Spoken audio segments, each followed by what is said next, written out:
Well, again, if there was no kidnapping, if your life's not in danger, then it's hard to say that.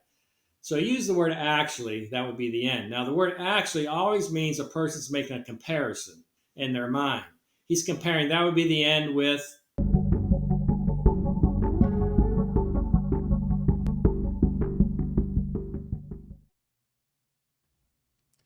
All right, we are back with a phenomenal previous guest, Mark McClish. How are you doing?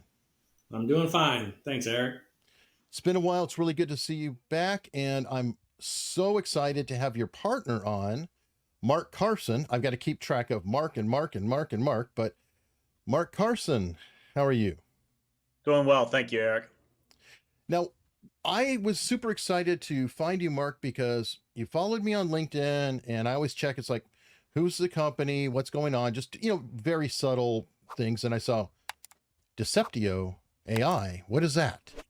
And I clicked on it, and you two are building something that I've been speculating about now for a couple of years, thinking that if there's anything that an LLM model or language model or whatever can be put against, statement analysis would seem to be a prime candidate because there are set rules. Is that a fair description of what you're doing? Absolutely. All right. Now, Mark and Mark, how did you guys get connected with each other?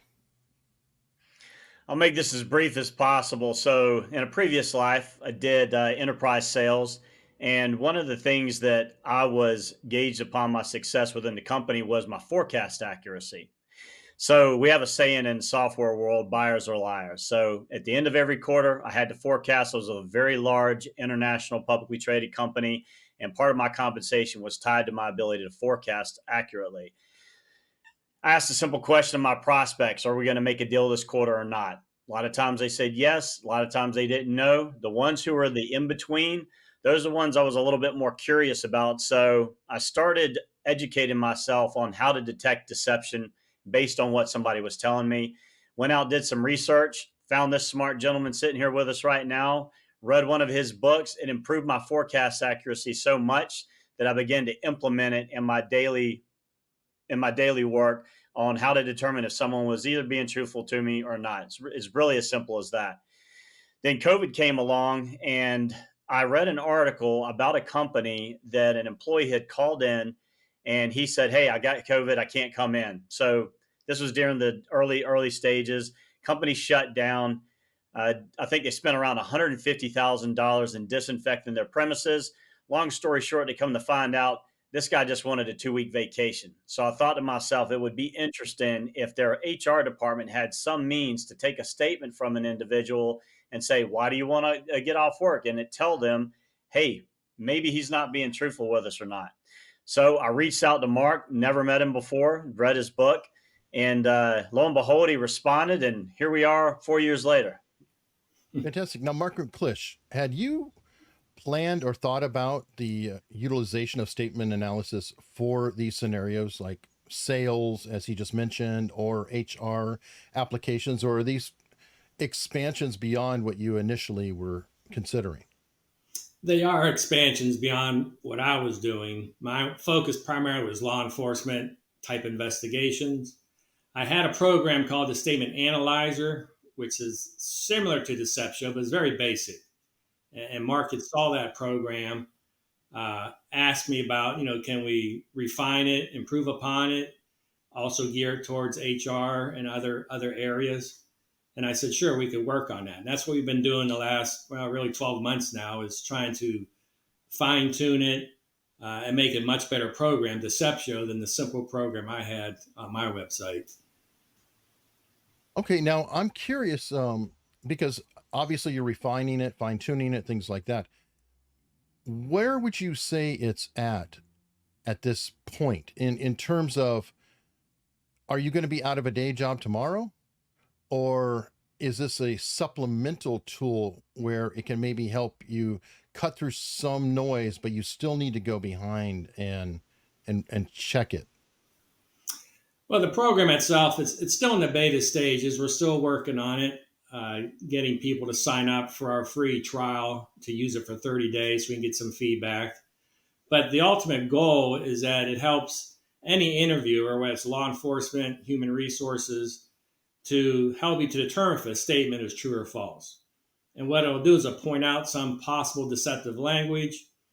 And in an interview situation, these are follow-up questions you can ask about then to try to flush out, is this person withholding information? That's the most common form of lying. Or are they qualifying their statement? And so that's what the goal is to help, in case of law enforcement, it helps you to identify and eliminate suspects. And then in other areas, like I said, any interviewer can use it to try to determine, is this person being completely truthful, or are they withholding some information?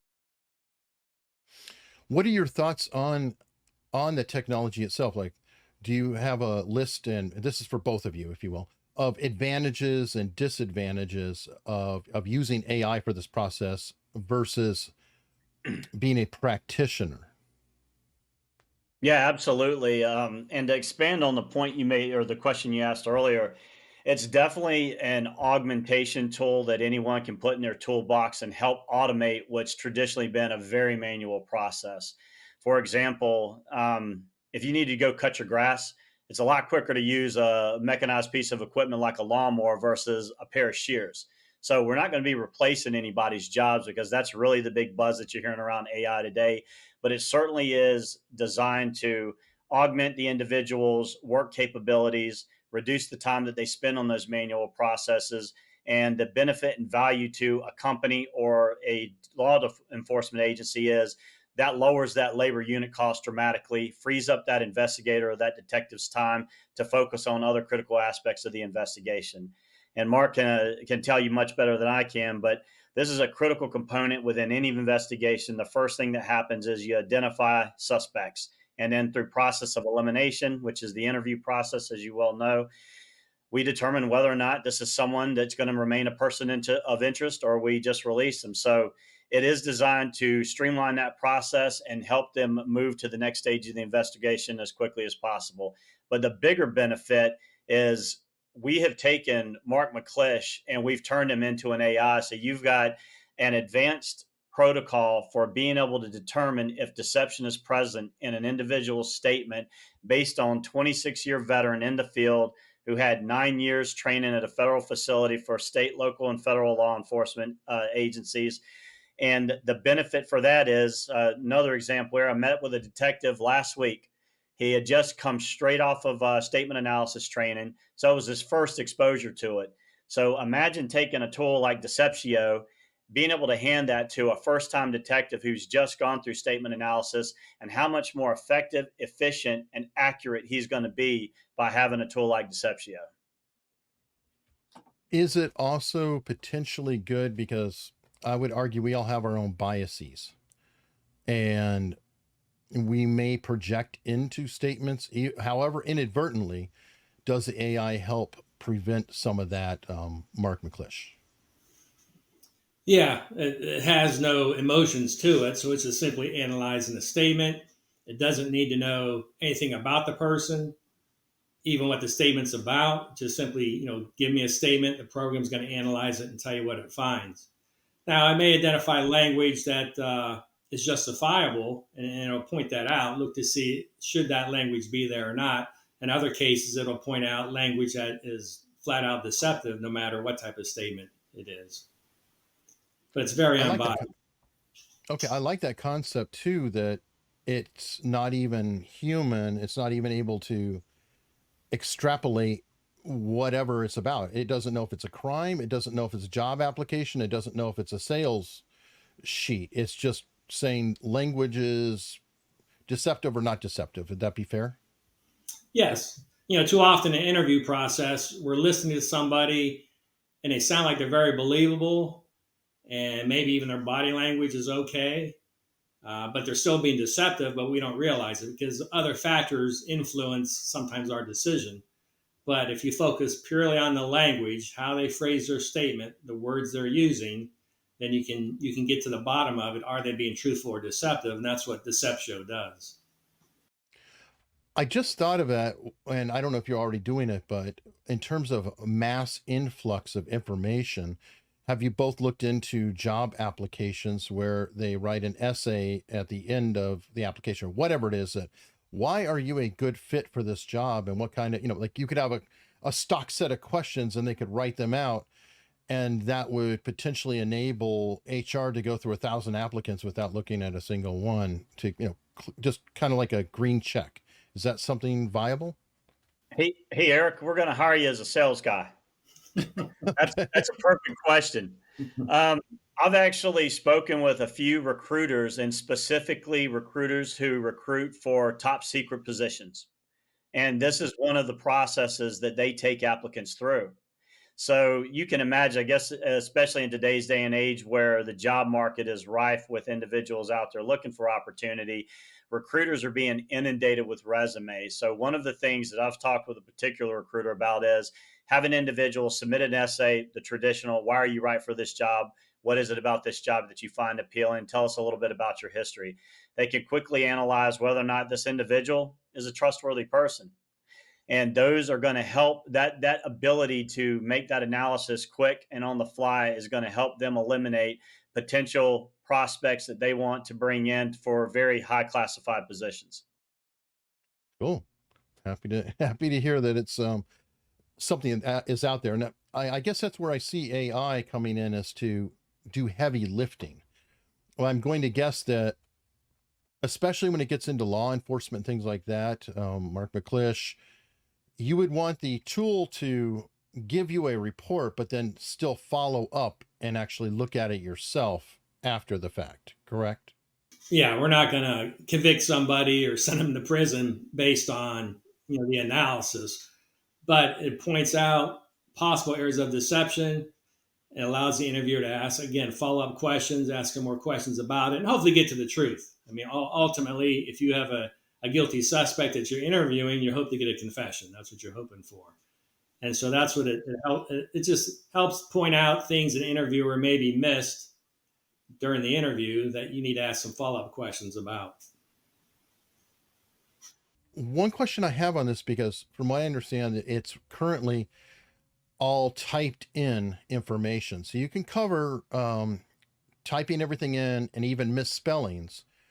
But what about other factors like words that are crossed off? And I believe you've covered that in your books, the words being crossed off and still there. Is that something that you would need to note, or would you put in a strike through or something? Because from what I understand, that there is definite significance in a word that was used and then crossed out, or a phrase is used or crossed out. Yes, sometimes we can glean some information from crossed out words. In some cases, a person's about to write the truth and realize, whoa, I can't write that. So they cross it out and go on with their deceptive statement. And so the program we do tell them if somebody crossed out a word, to use a symbol there. I think it's several X's. So the program recognizes it had a crossed out word, and then it'll talk about what to look for in that crossed out word. It doesn't know exactly what the crossed out word was, but it's going to just generally tell you to take a look at this word. Did they simply sometimes you can tell they misspelled a word, crossed it out, wrote it again. Usually no big deal. We all make mistakes, but sometimes it is a change of thought, and that's what we're looking for. Okay. And do you, Mark Carson, envision a time where you'll be able to feed in just handwriting and let it OCR, let it actually look at what is being put forth? The short answer is yes. And we are also going to begin working on voice to text transcription as well. So an interview can be conducted real time. Deceptio is analyzing that in real time and giving the interviewer the visual of whether this individual is being deceptive as they're continuing with their statement. Nice. On that same note, can Deceptio recommend the follow-up question that the interviewer might not think of? So, for example, it's detecting a degree of deception, but you could find out a lot more if you ask the correct question to get that information. As somebody mentioned this, that a person asked how far they were from work, And this person said about 10 miles. And that put this person to law enforcement within the window of being able to have committed this crime.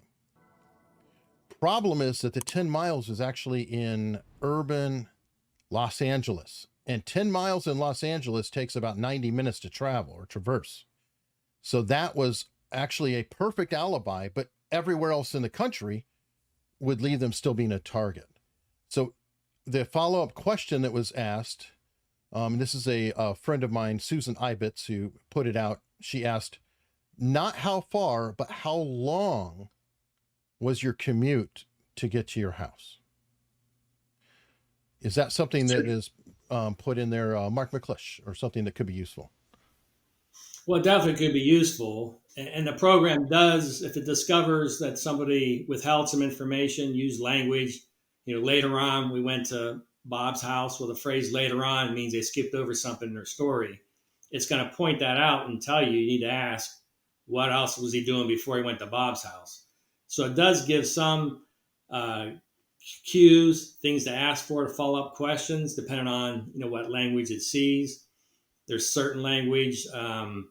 Rarely can a person honestly say, I have no idea or I have no clue. Most people have an opinion on just about everything.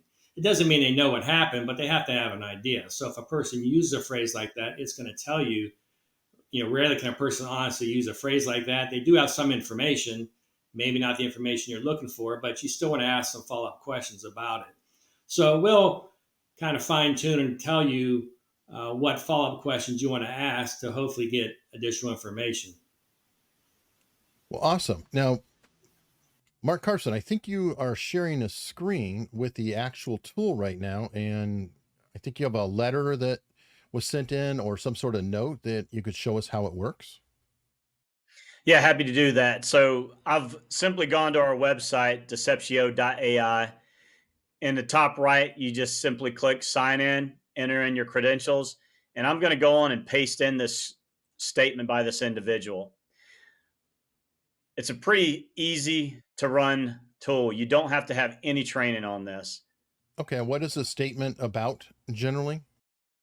This was a kidnapping statement, a person who said he was kidnapped. Yep, this individual claimed they were kidnapped. So what I've done is I've gone to the Deceptio.AI statement analyzer. I've simply copied and pasted in the statement. What you'll be then given is 8 different AI databases to choose from: crimes against a person, crimes against a property, fraud, narcotics, sexual assault, sexual harassment, text message, or other. And in this scenario, I'm going to simply choose other. And then all you simply do is click analyze statement. Why not crimes against a person? Yeah, Mark, select crime against a person Got it. for this statement. That'll be more accurate.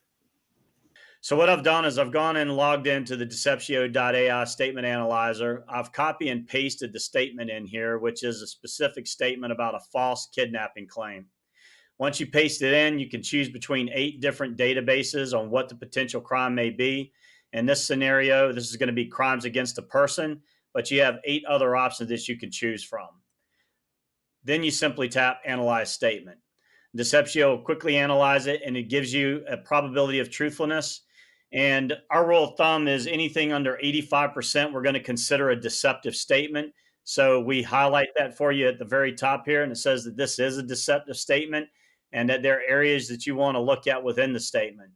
And we built in a really cool feature called the keywords and the keywords explanation.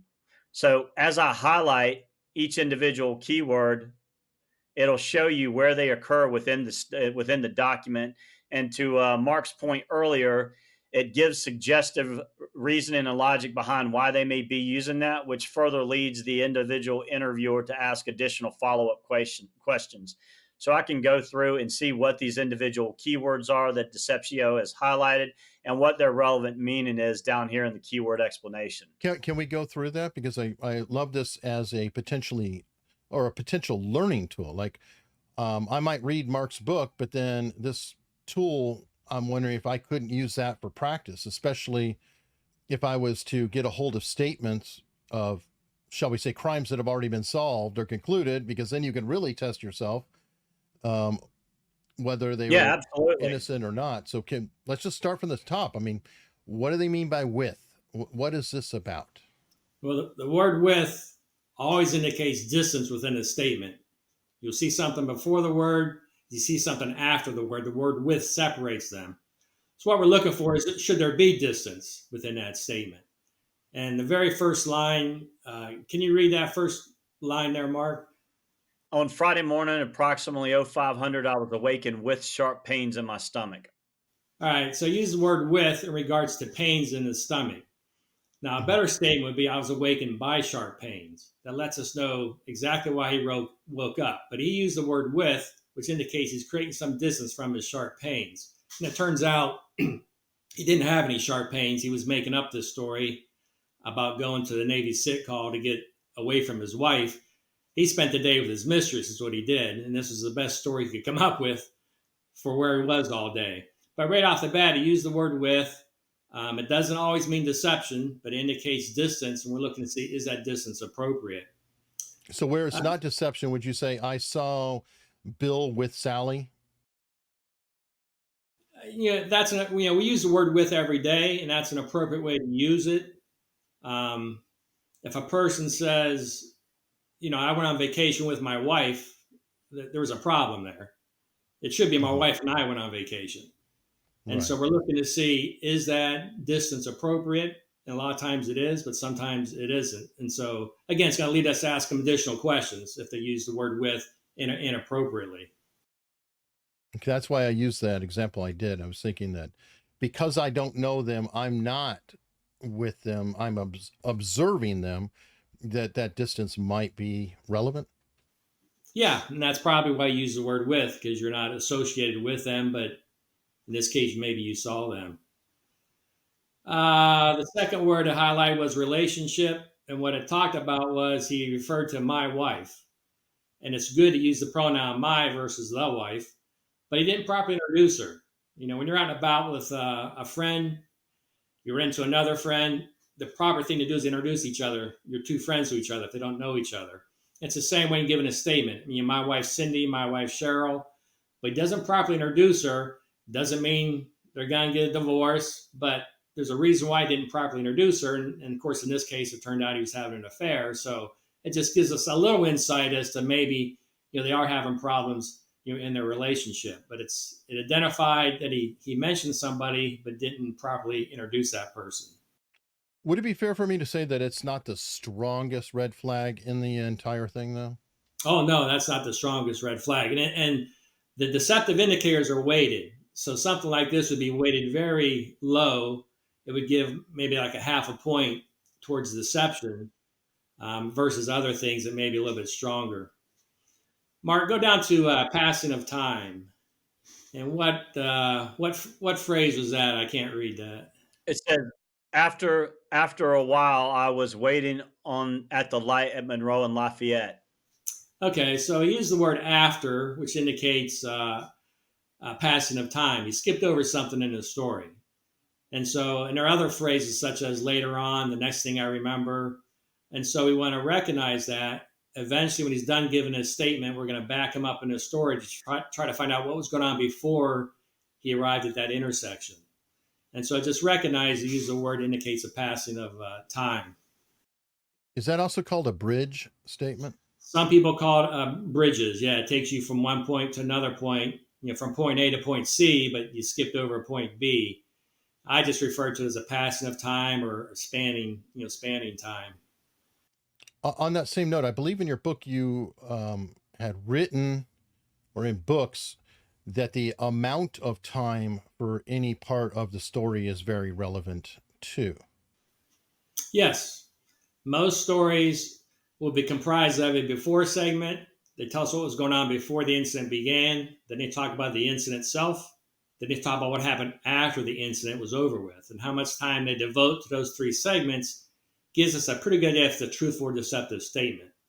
And in most cases, what we're looking for is does it have a very short ending? Because deceptive people will set the stage for their bogus tale. They'll tell you what happened, but then it ends very quickly. Whereas in reality, there's always things going on after the incident is over with. The police are called, people are comforted. They go to the hospital, fill out forms. And so a truthful story usually has a significant ending, but deceptive stories oftentimes will have a very short ending. And so it's something else that we look for. It's called the story breakdown, when we're analyzing a statement. Mark, go to the personal dictionary number 2, the next one. Why are there 2 personal dictionaries? All right, the first one identified, he used the word A-N-D, and he used the ampersand sign. Mm-hmm. And in statement analysis, there are no synonyms. Every word means something different. Now, in this case, his use of the ampersand sign one time is justifiable because he used it in regards to a street, Lafayette and Monroe, I think he wrote. And so when people join 2 things together, Smith and Wesson, sometimes they use the ampersand sign.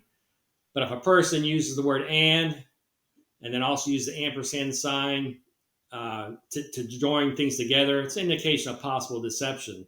Now, in the second personal dictionary, click on that one. He uses 2 different words to describe the firearm. One time he called it a handgun. One time he called it a gun. And again, handgun and gun are 2 different words that don't mean the exact same thing.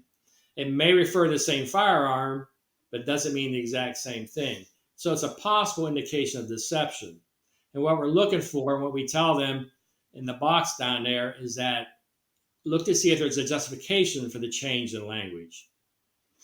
To some people, maybe it's a handgun, but when they discharge it, now it becomes a gun, or it becomes a pistol. And so that's why the language changed. And so we're looking to see, is there a justification for the change in language? In this case, we don't see an obvious one, so the program leans towards deception. Okay, and the reason why there's actually, I see 3 listings so far, there may be more, a personal dictionary, is that's just a note for each type. So one is and, one is the gun, the third one is something else. Right. Yeah, he referred to these kidnappers, usually he called them guys, but then at one point he called them youths.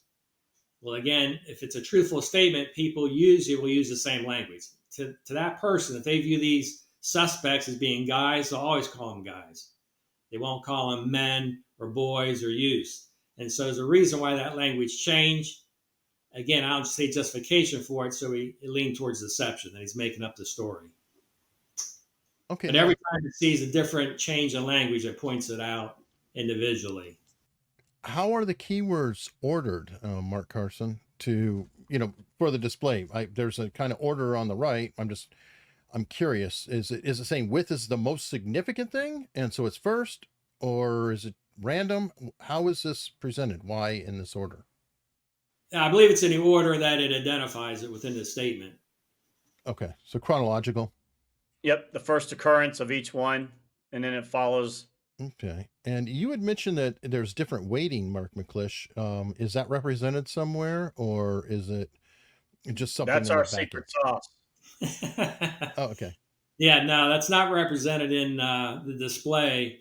It's just part of the calculation to come up with a percentage of truthfulness. Okay, I didn't know if you had any kind of flags to tell them, like, this one is really, really important. These are all important. This one, though, you really need to check this out. Sometimes in the description at the bottom there, certain things will be flagged. Will have language indicates stronger indication of deception. For example, the word we indicates plurality. Everybody knows that. But the word we also indicates a partnership, that 2 people collaborate together to do something. And most of the time, the pronoun we is okay in a statement because usually we don't do things by ourselves. But in some cases, such as this one, a kidnapping case, at one point he used the pronoun we. We drove straight to New York. Well, the pronoun we tells us he just partnered up with these guys. That doesn't make sense. A real victim wouldn't use the pronoun we. It would be I drove them, or they drove me to New York. And so when it flags the pronoun we, it will tell you that that's a stronger indication of deception versus other statements that have, the pronoun we or other indicators of deception. All right, this is fun. Let's go through another couple examples. Pronouns. Pronouns is a big one that's brought up a lot. And that's what, yeah, like I said, he used the pronoun we, which is way out of place. Go down there, number 3, Mark. He used the number 3 Yep. 2 times in the statement. Now, this is more anecdotal, but over the years, myself and other interviewers found that when deceptive people have to come up with a number, they will often use the number 3. And I'm not sure why that is, but so anytime the number 3 appears in a statement, we take a closer look at it. Now, it doesn't put much weight on it because deceptive people, can lie using any number. And if a person was attacked by 3 men, that's what they're going to tell us. Use the number 3. But it's there just to tell the interviewer, ask a few more questions about it. Is that an accurate number? Because in this case, he said three of these kidnappers got in the back seat of his car. Well, again, he was making up that story. And so the number 3 comes up.